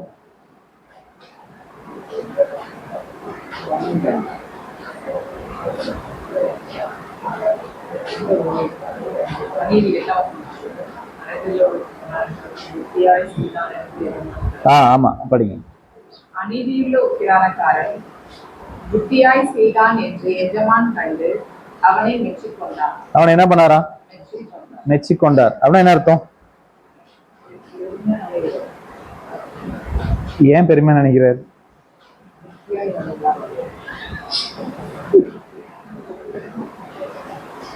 என்ன புத்தியா நடந்துட்டா இருக்கும்?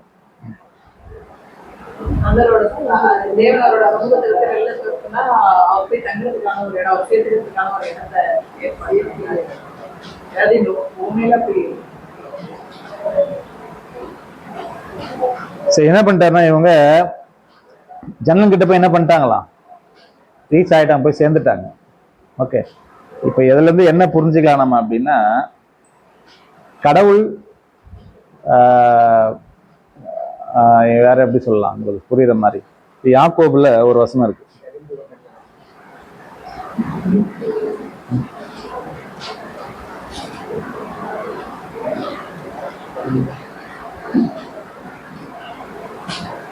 யாக்கோபு 1:1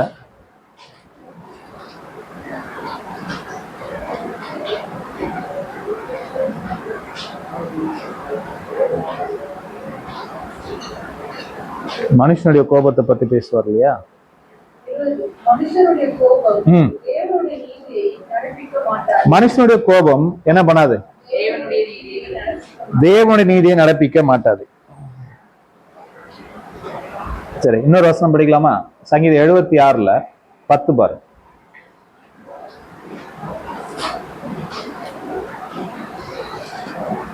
மனுஷனுடைய கோபம் நமது மகனையை இழந்து பண்ணும். எது ரைட்டு?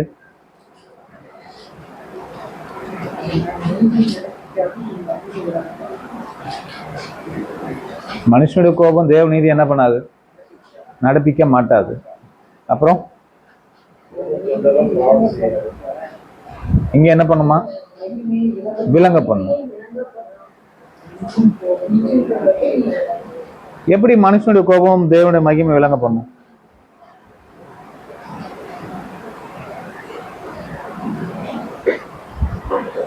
சரி, இப்ப சொல்லுங்க, மனுஷனுடைய கோபம் எதை விளங்க பண்ணும்? தேவனுடைய நீதி. பரிசேயர் வேதபாரருடைய கோபம் தேவனுடைய மகிமை விளங்க பண்ணுச்சா இல்லையா? சிலுவையில அரைச்சாங்கல்ல, புரிஞ்சா இல்லையா? வேதபார பரிசேயர்கள் கோபம் யாரை கொண்டு வந்து சிலுவையில அரைஞ்சது? இயேசு கிறிஸ்து சிலுவையில அரைஞ்சது. மகிமை விளங்குச்சா இல்லையா? விளங்குச்சு. ஏன் மெச்சிக்கிட்டார் தெரியுமா தேவன்? ஏன் இவர்கள் போய் அங்க செட்டில் ஆனது எதுக்குன்னா, யாருடைய பிளான நிறைவேற்றுதான்? தேவனுடைய பிளான் நிறைவேற்றுதான். தேவன் யாரை வச்சுதான் பிளான் பண்றாரு? இப்போ அம்மா இவங்களை வச்சுதான் பிளான் பண்றாரு. கரெக்டா? வேற யாருன்னா இருந்தாங்களா அந்த பிளான் நிறைவேற்ற? இல்ல. இப்போ ஸ்தேவானை கல்லெறிறாங்க இல்லையா, ஸ்தேவானை கல்லெறிறாங்க இல்ல, ஏன் ஸ்தேவான் உடனே முழங்கால் படிட்டு இந்த ரத்தப்படி இவங்க மேல சுமத்தாதீங்கன்றாரு?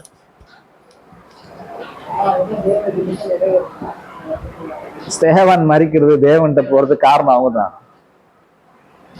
அவங்க எனக்கு ஒரு வகையில கெடுதல் செய்தாலும் என்னை எங்க கொண்டு போய் சேர்க்கிறாங்க? தேவனுடைய திட்டத்தை நிறைவேற்றத்துக்கு தேவன் யாரை யூஸ் பண்றாரு? அவங்களதான் நிறைய யூஸ் பண்றாரு. கரெக்டா? யூதாஸ் கெட்டவரை காட்டி கொடுத்தாலும் அதுல என்ன இருக்கு? அதனாலதானே இப்ப நாம எல்லாம் எங்க உட்காந்துருக்கோம்? இங்க உட்காந்துட்டு இருக்கோம்ல. கரெக்டு தானே? தேவன் ஏன் மெச்சிக்கிறாரு அப்படின்னா, அதுல ஒரு தேவனுடைய பிளான் என்னவாகுது, நடக்குது, நிறைவேறு. புரியுதுங்களா? அப்ப அநீதி உள்ள உக்ரானக்காரன், அதெல்லாம் ஒரு பட்டிமன்றம் நடந்துச்சு. என்ன பட்டிமன்றம் நடந்துச்சு? நாங்க இருக்கிறத ஏவாள் வஞ்சனையில் விழுந்தது சாத்தானுடைய தந்திரமா தேவனுடைய திட்டமான? என்ன இது? சாத்தான் தந்திரமா வந்து அதை செஞ்சானா அது தேவனுடைய திட்டமா அப்படின்னு ரெண்டு அணிகளும் போட்டி போட்டு பேசினாங்க. யார் ஜெயிப்பாங்கன்னு நினைக்கிறீங்க? அது தேவனுடைய திட்டமா இல்ல சாத்தான் செய்தது தேவன் தன் திட்டத்தை யூஸ் பண்ணிக்கிட்டாரா? அப்படி சொல்லுங்க. இப்ப தேவன் என்ன செய்ய போறாருன்னு சாத்தானுக்கு தெரியாது. ஆனா சாத்தான் என்ன செய்ய போறாரு யாருக்கு தெரியும்? தேவனுக்கு தெரியும். கரெக்டா? அப்ப தேவன் சாத்தான் எந்த செயலை எங்க கொண்டு வந்து செய்தாலும் அதுல தன் திட்டத்தை என்ன பண்ணிக்குவார்? அவர் நிறைவேற்றிக்குவாரு. அது அவனுக்கே தெரியாது. அவன் நினைச்சிருந்தப்ப அவன் பெரிய ஞானின்னு. அவனுக்கு ஞானத்தை கொடுத்தவர் யார் தான்? தேவன் தான். கரெக்டுங்களா? அப்ப நாம் செய்யக்கூடிய தீமையிலும் தேவன் என்ன செய்ய என்ன எதனா எதிர்பார்ப்பாரு அவர்.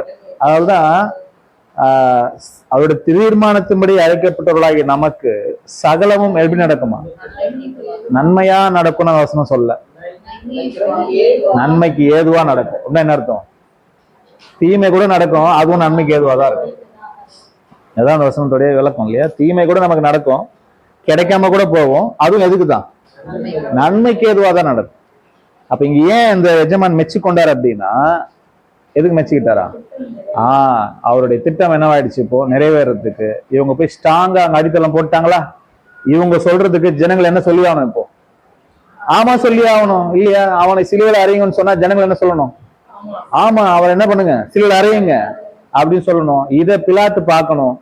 பெரிய கிளர்ச்சி உண்டாயிடுச்சு ஜனங்களுக்குள்ள. என்ன பண்ணிட்டாரு பிலாத்து? கை கழுவிட்டாரு, ஒப்பு கொடுத்துட்டாரு. கரெக்டா? இந்த ரத்தப்பைக்கு நான் யாரும் இல்லை, பாத்திரம் இல்லைன்னு சொல்லிட்டாரு. ஜனங்கள் சொல்லிட்டாங்க, நீ don't worry, you don't worry, அந்த ரத்தப்படி யார் மேல வரட்டும்? எங்கள் மேலும் எங்கள் பிள்ளைகள் மேல வரட்டும் சொல்லிட்டாங்க. பிளான் கம்ப்ளீட்டா நிறைவேறிடுச்சு, முடிஞ்சிச்சா? இப்ப சொல்றாரு 9வது வசனம் பாருங்க, 16:9 வந்துடலாம். நான் உங்களுக்கு சொல்லுகிறேன், நீங்கள் மாளும் போது. நீங்க யார சொல்றாரு? சீஷர்கள் தானே வந்து பேரபிள். நீங்கள் மாளும் போது அதான் என்ன அர்த்தம்? ஆமா, உங்களையும் இந்த உலகத்துல இருந்து தள்ளி விட்டுருவாங்க. நீங்களும் இந்த மாதிரி எங்க போலாம்? உங்களையும் இந்த உலகம் என்ன பண்ணும்? தள்ளி விட்டுரும். இவ பாருங்க, நான் ஒரு இடத்துல இருக்கேன், நல்ல பொசிஷன்ல இருக்கேன். ஓகே, என்னை எடுத்துட்டு இந்த இடத்துக்கு சாலமோன் பேரை கொண்டு வந்து வச்சுட்டீங்க. ஓகே, இப்ப என்னோட வேலை என்ன தெரியுமா? ஆமா, அதான் என் வேலை. கரெக்டா? இந்த உக்ரானக்கார விசாரிப்புல இருந்து என்னை எடுத்துட்டாருல, அப்ப யார் எடுத்துட்டாரு? வேதபார பரிசை எடுத்துட்டாருல, அந்த இடத்துல யார உட்கார வச்சுட்டாரு? சீசல உட்கார வச்சுட்டாரு. சீசல உட்கார வச்சதுனால சீசல இப்ப என்ன, அவங்க என்ன வேலை தெரியுமா? இப்போ இந்த உக்ரான விசாரிப்புல இருக்க எல்லாரையும் என்ன பண்ண வேண்டியதுதான்? நீ யோசிச்சு பாருங்க, யாரு கொன்னது பேதுருவ, பவுல, எல்லாரும் யாரு கொன்னது? இவங்க தான் கொன்னது இல்லையா? இப்ப ஏரோது அப்போஸ்தலர் 2 படிக்கிறோம் இல்லையா? 12 பாருங்க, 12:1-2 படிங்க. இவரு யாக்கோப கொன்னது.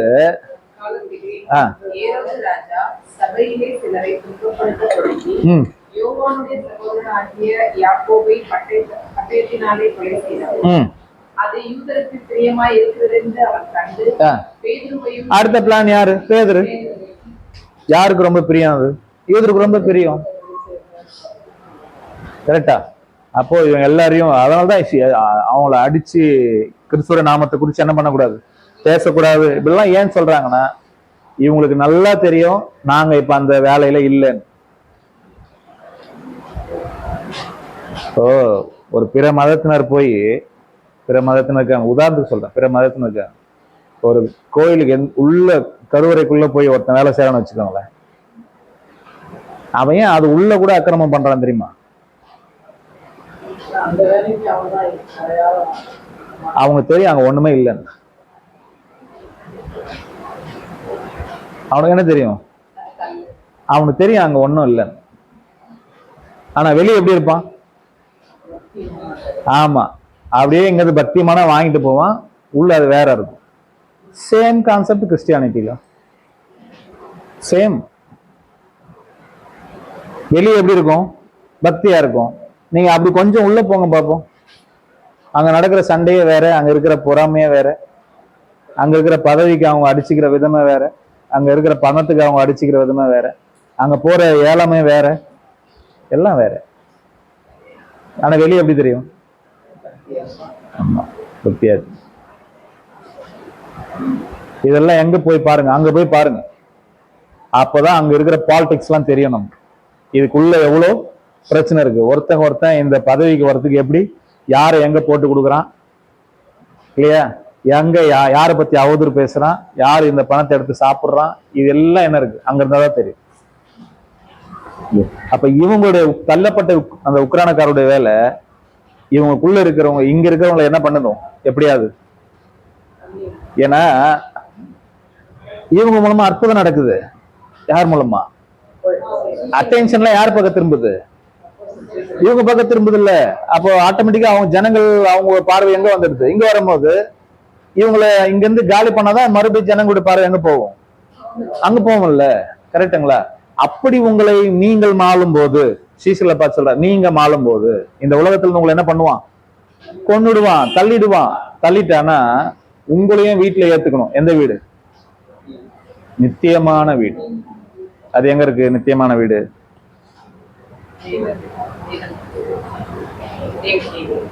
நித்தியமான வீடு எங்க இருக்கு? இது இங்க இருக்குது நம்ம நித்தியம் இல்லாத வீடு. நித்தியமான வீடு 2 கொரிந்தியர் 5:1 பாருங்க.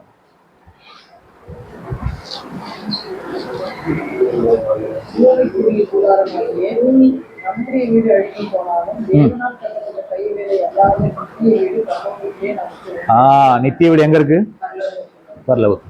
அப்ப அந்த நித்தியமான வீடுகள்ல நாம போகணும் அப்படின்னா எப்படிதான் போவோம்? நம்மளே என்ன பண்ணுவாங்க? தள்ளிடுவாங்க. இந்த உலகத்துல தள்ளிடுவான், ஈஸியா தள்ளிடுவான். தள்ளும் போது நீங்க கவலைப்படாதீங்க. நீங்க என்ன பண்ணாதீங்க? கவலைப்படாதீங்க. எதுக்கு தெரியுமா சொல்றாரு? ஒரு அநீதி உள்ள உக்ரானக்காரன் எவ்வளவு புத்தியா செஞ்சான் பாருங்க அப்படின்னு நமக்கு சொல்றதுக்காக சொல்றாரு. ஒரு அநீதியுள்ள ஒரு உக்ரானக்காரன் ஒரு புத்தியா செஞ்சு இன்னொரு வீட்டுல போய் தங்கிட்டான் பத்தியா? இப்பிரபஞ்சத்துல இருக்கிறவன் ஒரு புத்திசாலித்தனத்தை என்ன பண்றான்? யூஸ் பண்ணான்ல. அந்த மாதிரி உங்களையும் இந்த உலகத்துல இருந்து என்ன பண்ணலாம்? தள்ளி விடக்கூட சூழ்நிலை வரும். அப்ப நீங்க இதுதான் எங்க வீடு நிரந்தரம்னு இருக்காதீங்க. உங்களுக்கு என்ன இருக்கு? ஒரு நித்தியமான வீடு. நீங்க அந்த வீட்டுல போய் என்ன பண்ணணும்? இப்போ தங்கணும். அந்த வீட்டுல தங்கணும்னா நீங்களும் சிநேகிதரை சம்பாதிக்கணும். புரிஞ்சா? நீங்களும் சிநேகிதரை சம்பாதிக்கணும். எந்த சிநேகிதர்? சிநேகிதர் யாரும் பார்த்தலாம். யார் சிநேகிதர்? யார்? சரி, அவன் எத்தனை சிநேகிதர் சம்பாதிச்சா? 2. நீங்களும் 2 சிநேகிதர் சம்பாதிக்கணும். ஒன்னும் இல்ல. உன்னை பிதாவாகியதே உன்னை மாடராயசி எங்க கொண்டு வந்து எங்க முடிச்சாரு பாரு. ஆபிரகாமுக்கு தேவன் யார் தெரியுமா? சிநேகிதர். ஆபிரகாம் சிநேகிதரா இல்லையா? இல்லையா? வசனம் படிங்க பாப்பா. எங்க இருக்கு? ஏசாயா 41:8 படிங்க. என் தாசனாகிய இஸ்ரவேலே, நான் தெரிந்து கொண்ட யாக்கோபே, சிநேகிதனான ஆபிரகாமின் சந்ததி. என் சிநேகிதனான ஆபிரகாமின் சந்ததி. யாக்கோபு 2:23.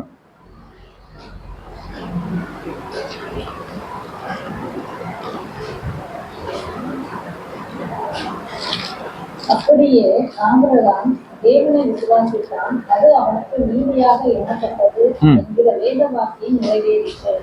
அவன் தேவனுடைய சிநேகிதன் எனப்பட்டான். அவன் தேவனுடைய சிநேகிதன் எனப்பட்டான். கரெக்டா? அதுல 2 நாளாகமும் 20:7.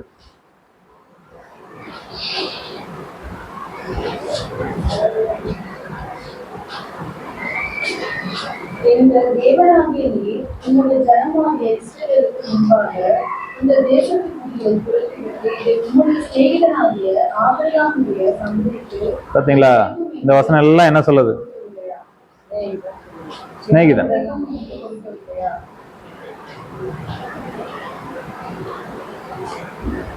அப்ப ஒரு சிநேகிதர் யாரு?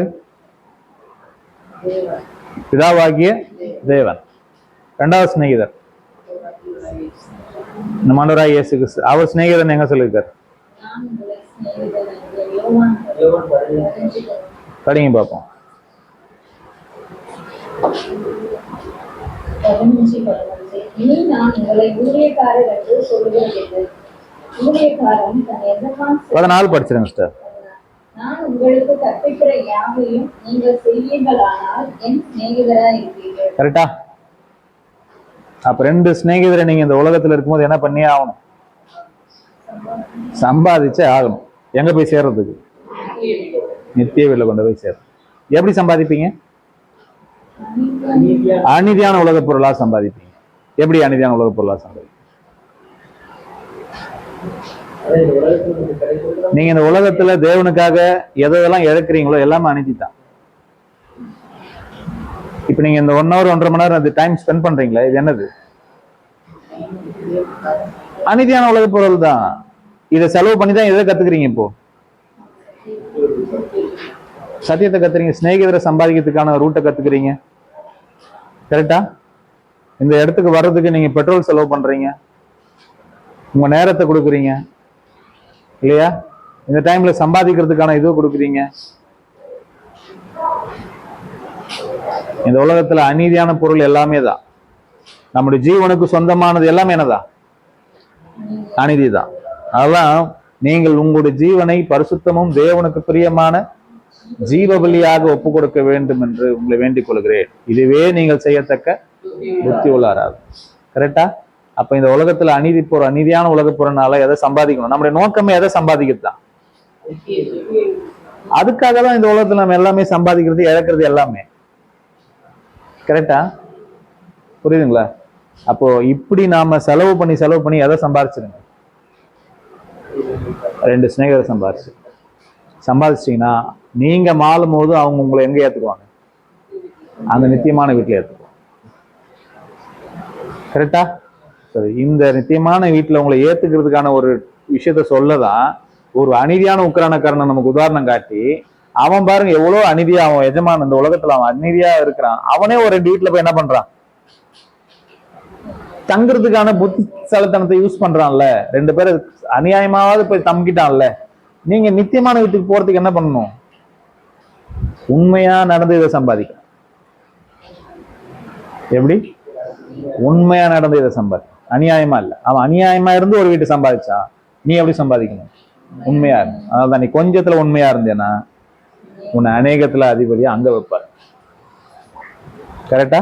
அப்ப இந்த உக்ரானக்காரன் அநீதியா ஒருத்தன் ஒரு உக்ரானக்காரன் சம்பாதிச்சா, பட் இந்த உக்ரானக்காரன் உண்மையா இருந்ததை சம்பாதிக்கணும். 2 சிநேகிதர்களை சம்பாதிக்கும். அதான் உண்மை உள்ள மனிதன் பரிபூர்ண ஆசீர்வாதங்களை பெறுவான்.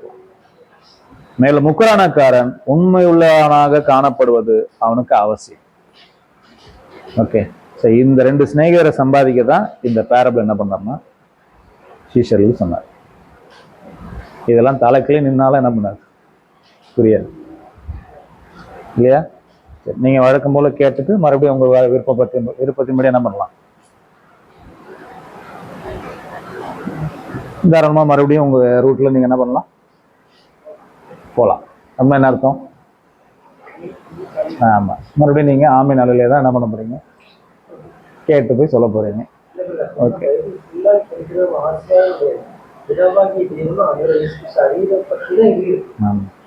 வேற என்ன இருக்கு? அதுக்காக நீங்க செலவு பண்ற எல்லாமே அநியாயமான உலக பொருள். நம்ம வந்தோம், சிஸ்டர் இடம் கொடுத்தாங்க, அநிதியான உலக பொருள். எதை சம்பாதிக்கிறதுக்கு? நித்திய விட சம்பாதி. நமக்காக லைட் ஓடுது, ஃபேன் ஓடுது, டீ கொடுத்தாங்க, கேமரா இருக்கு, ஸ்டாண்ட் இருக்கு, எல்லாமே உட்காந்து ஒரு டைம் ஸ்பெண்ட் பண்றோம். காரணம் என்ன? நித்திய வீடு சம்பாதி. அங்க போறது சிநேகிதரை சம்பாதி. இப்படி எல்லாம் நம்ம செஞ்சுதான் என்ன பண்ண முடியும்? சிநேகிதரை சம்பாதிக்க முடியும். இது எல்லாத்துலயும் உண்மை இருக்கணும். அநியாயமா என்ன பண்ண முடியாது, அதை சம்பாதிக்க முடியும். ஸோ இதுக்கு தான் நமக்கு இந்த பேரபிள் என்ன பண்ண சொல்லப்பட்டிருக்கு. இன்னொரு முறை இது வரும்போது நீங்க இன்னொரு முறை கேளுங்க, உங்களுக்கு நல்லா புரியும் என்ன சொல்ல வராது. ஓகே, தேவனி சத்தம்னா அடுத்த கிளாஸ் என்ன பண்ணலாம், சந்திக்கலாம். ஆமா, அது சிஸ்டர்கிட்ட உங்களுக்கு சொல்லுவாங்க. அதான் அவங்களுக்கு இன்ஃபார்ம் பண்ணிக்கலாம். எனக்கு அது கிளியரா தெரியல. இப்போ ப்ரே பண்ணி முடிச்சுக்கலாம்.